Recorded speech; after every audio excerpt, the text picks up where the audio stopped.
Hi everyone, welcome to my channel.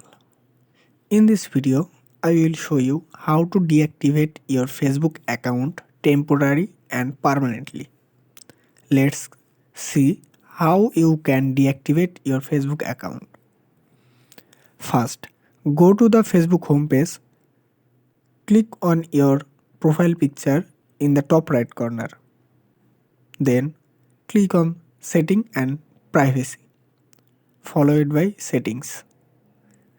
Next, go to Account Center and click on Personal Details. From there, select Account Ownership and Control.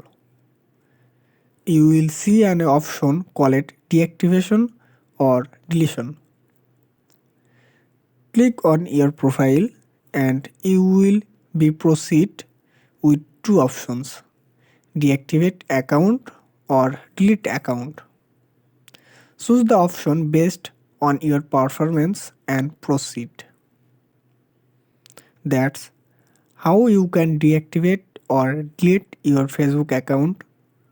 If you find this video helpful, please subscribe to the channel.